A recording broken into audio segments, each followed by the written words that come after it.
When I was 14, I saw a documentary about a Swedish rapper and entrepreneur who spoke about his life. They were following him on tour. And what really caught me with this documentary was it was very personal from his point of view. He was speaking about the tour, how he just started doing speaking gigs, how he was running a restaurant. He had all these things lined up. He said one thing that really caught me. He talked about how he manages to get all that done in a day. You know, running all of these businesses, taking in increase and performing every night.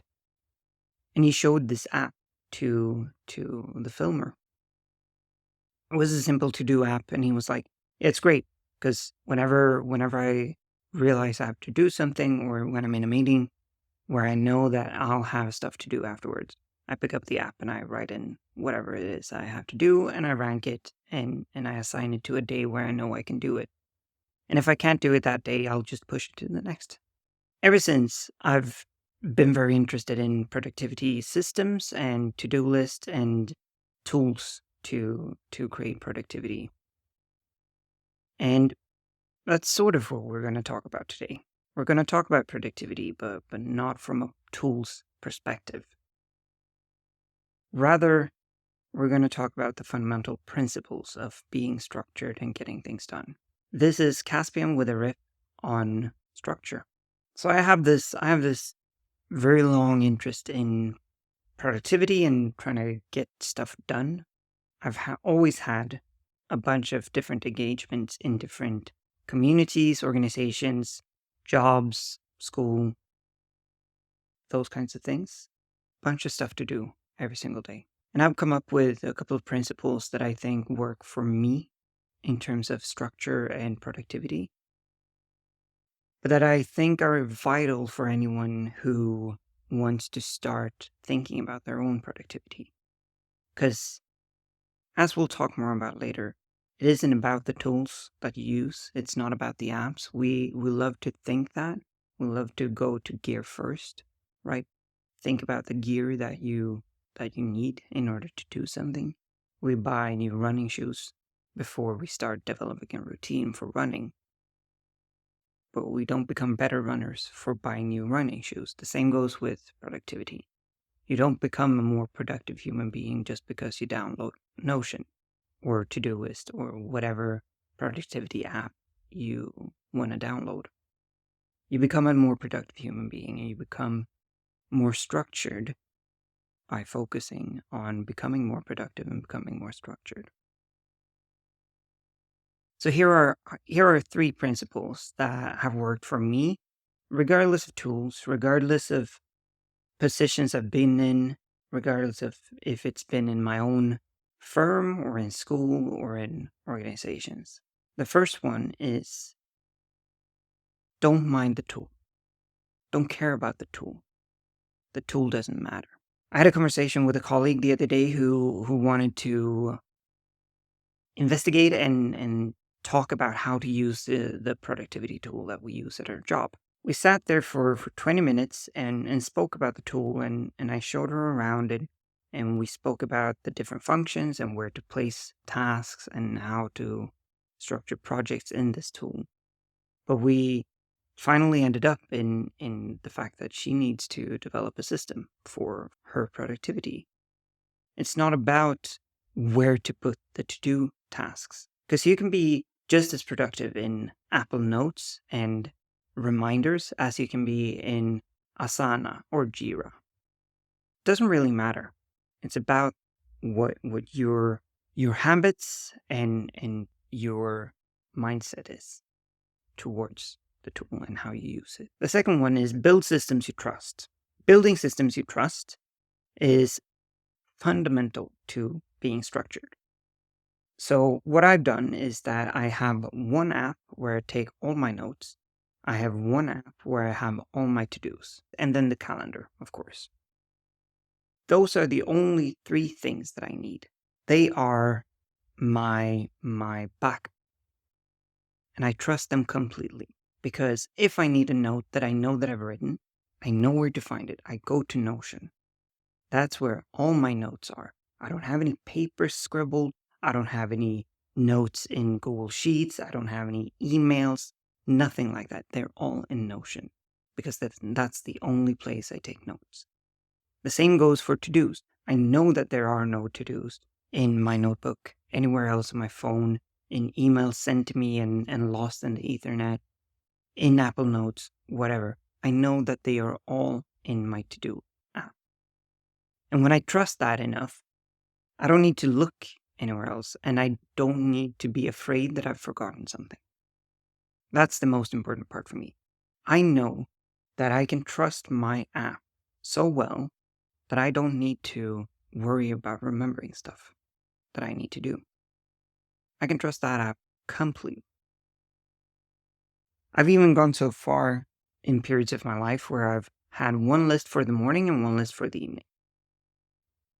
The morning list contained everything that I needed to do before I got out of my home. That contained brush your teeth. That contained pack lunch, pack computer, pack charger for computer. Every single thing. So I knew that I wouldn't have to remember all that stuff. Of course, I still forgot things now and again, but then it wasn't because of the app, it was because I wasn't using the list or the app. Building systems that you trust is essential because it relieves your brain from having to remember and having to go through the hoops of where did I put this? Where did I put that note? Where did I take those notes? Where is that to do? Might I have forgotten something from the meeting? All of that is gone because you can trust your systems. Last principle is decide and revise. So for my systems, not only containing apps, but also the way I fold my laundry, things like that, how I prep my lunch boxes that I need to bring to work every day, all of that. I decide on a system, and every once in a while, usually on a set date, I revise. Which app should I use for my to-dos? I've gone through them all to go through and see if there are any changes, any ideas that could change my systems and possibly change the apps that I use.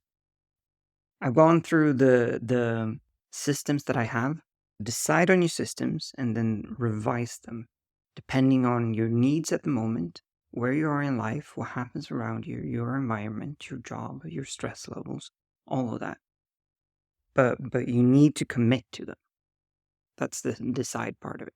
Commit to your systems, otherwise they're not going to work for you. You need to be able to trust your systems, again, so much so that you don't need to trust your brain, because your brain is going to forget things. That's the point of all of this, for me, to relieve my brain of having to remember all of the stuff that I have to remember, things to said in meetings, things to do. If I have a system for it, it's just a lot easier for my brain, for my stress levels, for my life in general. Now, I know that this may sound very logical and squared and angular, and that's not the point of it. I am in a phase where I'm very strict and disciplined with myself in all of my systems, all of my daily life, because that's what I want right now. That's what I need right now. Building systems doesn't have to take away your freedom. For me, it creates freedom. It's just that I've built so many systems that I've structured my freedom into small compartments that I hugely enjoy.